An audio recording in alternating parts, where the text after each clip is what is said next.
Inoiz pentsatu alduzue online formakuntza jasotzerik? Mondragon Unibertsitateak geroz eta ikasketa gehiago eskaintzen ditu internet bidez. Lana eta ikasketak uztartzeko aukera polita da. Ikerketa denak planteatzen dute onlinea izango dela tendentzia, ez? Helburua online proiektuarena da profesionalengana gehiago hurbiltzea, aukera ematea ikasten jarraitzeko beraiei.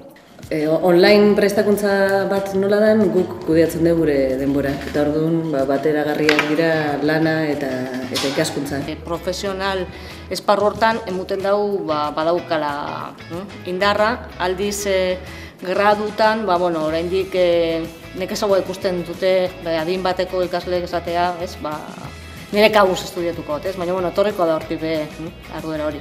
Baina nolakoa da benetan online ikasketa bat egitea? Ez dela zerbait online eta bakarka ikastea, dela online ikasketa bat, talde lan hori mantentzen saiatzen darena. Gela virtuala plataforma bat da. Gelan egongo bazinen moduan, baina ordenadoretik, kamariaz eta kaskuekin egotia. Erabil dezakezu zuk zure azalpenak emateko, aurrez aurre egongo bazina bezala, ikasleek beraien aurkezpenak kargatu plataformaan eta beraiek ere hitz egin dezaketu. Uste dituzu beste ikasleen bebai aurpegizak euren webkametatik. Eta materialak bedakuzu aukeria PowerPointak edo dokumentuak batera ikusteko. Beraz, ikasketa aktiboa eta parte hartzailea sustatzen dira internet bidezko formazioarekin. Asko errazagoa da komunikatzea beti ere aurrez aurre zaudenean. Pertsona arteko komunikazioa beti da aberasgarri. Ze gertatzen da, horretarako denbora ez dauken eta ikasi nahi don batekin. Ordenadore baten atzen zaudela eta bakarri zaude. Orduan disiplina handia izan behar dezu, gauzak oso ondo planifikatu.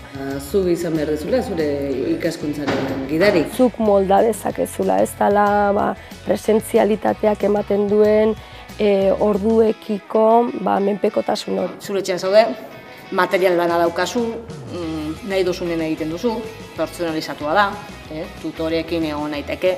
Unitate bakoitzan bukaeran feedbacka jasotzen duzu, irakasleak idazten duzu eta e-mailera jatzu zuzenean. Online hori transmititzea idatziz, ez da beti ere hain erresa izaten. Orduan kidekin konpartitzeko hemen idatzi egin behar duzu.